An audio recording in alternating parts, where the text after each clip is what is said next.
জিনকে নিয়ে আমাদের মাঝে অনেক রকম প্রশ্ন আছে। অনেকে প্রশ্ন করে জিন কি খায়, কই থেকে খায়, কেমনে খায়, জিনের খাদ্য কি।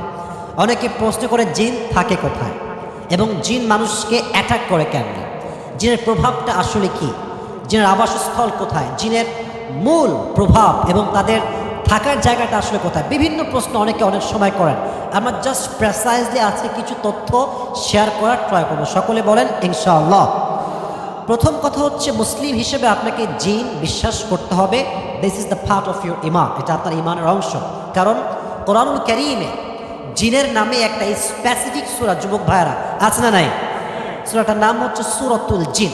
আবার দেখেন কোরআনের লাস্ট আয়া, মিনাল জিন্নাতি ওয়ান নাস, এখানেও জিনের কথা উল্লেখ আছে না নাই? So as a Muslim you must have to believe in jinn kind, আপনাকে জিন কাইন্ডকে বিশ্বাস করতে হবে, এটা আল্লাহ তাআলার সৃষ্টি। এখন আসুন, জিনরা আসলে থাকে কোথায়। তারা মূলত আগে আমাদের পৃথিবীতে নর্মালি খুব বেশি থাকতো, বাট তাদের অবাধ্যতা, বিশৃঙ্খলা, মারামারি, তাদের এই সমস্ত বিশৃঙ্খলার কারণে তাদেরকে দ্বীপ, জঙ্গল এই দিকে পাঠিয়ে দেওয়া হয়েছে। বেশিরভাগ জিন বসবাস করে দ্বীপে, জঙ্গলে, সমুদ্রের অতল গহ্বরে পানির, অতল এই যে গভীর পানির নিচে তারা বসবাস করে। এখন আসুন, এই জিনকে আল্লাহ তাআলা কি দিয়ে সৃষ্টি করেছেন? কোরআনে আসছে, ওয়াল জান্না খলাকনাহু মিন ক্বাবলু মিন নারিস সামুম। আল্লাহ তাআলা জিনকে সৃষ্টি করেছেন খাঁটি আগুন থেকে। মানুষ তৈরি মাটির দ্বারা, জিন তৈরি কিসের দ্বারা?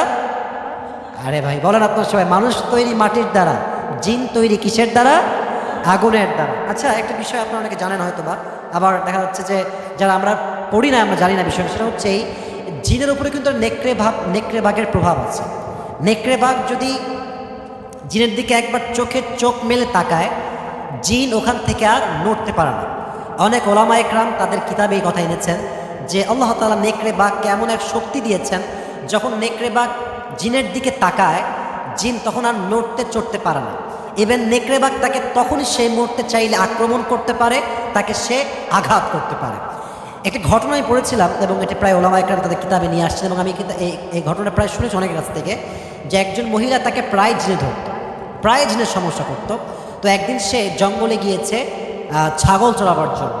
তো সে দেখতে পাচ্ছে হঠাৎ একটি নেকড়ে বাঘ তার সামনে দাঁড়িয়ে আছে, বাট মহিলা দেখছে যে নেকড়ে বাঘের যে দৃষ্টি এটা তার দিকে নাই, অন্য একটা অদৃশ্যের দিকে সে তাকিয়ে আছে খুব কড়া চোখে, এবং ঠাস করে সে নেকড়ে বাঘ দৌড় দিয়ে গিয়ে এক অদৃশ্যের উপরে হামলা করছে এবং কিছু সে চাবিয়ে খাচ্ছে, বাট কিছু দেখা যাচ্ছে না।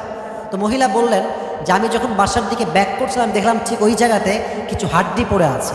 এর মানে হচ্ছে এটা, নেকড়ে বাঘকে আল্লাহ তাআলা এমন একটি শক্তি দিয়েছেন, সে চাইলে জিনকে বশীভূত করতে পারে। সে জিনের দিকে তাকালে জিন আর ডান বাম করে নড়তে পারে না। এখন কথা হচ্ছে, এই জিন আসলে কি খায়? জিন মূলত খায় হচ্ছে আমাদের ফেলে দেওয়া হাড্ডি। যখনই আপনারা কোনো খাবার খাবেন, বিসমিল্লাহ বলে খাবেন। হাদিসে আসছে, তোমরা যখন কোনো কিছু খাও বিসমিল্লাহ পাঠ করে খাও, কারণ আমরা যখন এই হাড্ডিটাকে ফেলে দেই মাটিতে, এই হাড্ডিটা জিনদের জন্য গোস্ত হয়ে যায়। যখন জিনেরা এটা হাতে নেয়, এটা তাদের জন্য একটা রিজিক হিসেবে, খাদ্য হিসেবে আল্লাহ তাআলা তাদের জন্য নির্ধারণ করে রাখছে। আমরা পড়বেন না তো সবাই? তার জিনের খাদ্য হচ্ছে আমাদের ফেলে দেওয়া হাড্ডি, এগুলো জিনের একটা বড় খাদ্য এবং এটা তাদের একটা বড় রিজিকের মাধ্যম। এখন হাদিসে এটাও আসছে যে জিন জাতিকে আল্লাহ তাআলা সৃষ্টি করেছেন অনর্থক নয়, একটি কাজে, একটি উদ্দেশ্যে। ইভেন দাজ্জাল যখন পুরো পৃথিবীতে কবলে নেবে, দাজ্জাল কিছু জিনিসকে তার নিজের কবলে প্রথমে আনবে। তার মাঝে একটি হচ্ছে জনবল, 2 নম্বর হচ্ছে অর্থবল, 3 নম্বর হচ্ছে জিন জাতি, 4 নম্বর হচ্ছে নারী জাতি। এর মাঝেও জিন জাতির নাম যুবক ভাইরা আছে না নাই? তাহলে জিন জাতি অনেক গুরুত্বপূর্ণ একটি বিষয় আমাদের বিশ্বাসের ক্ষেত্রে, ইমানের ক্ষেত্রে। এটা আল্লাহ তাআলার সৃষ্টি, এটাকে অস্বীকার করা যায় না। তারা দ্বীপে থাকে, জঙ্গলে থাকে, বিভিন্ন যেগুলো জঙ্গল, ঝাড় ঝোপ ঝাপটা, যেখানে দেখবেন যে বাঁশ টাস রাখা আছে, খুবই জঙ্গল, পুরাতন জায়গা, এরকম জায়গায় প্রায় সময় জিনেরা বসবাস করে।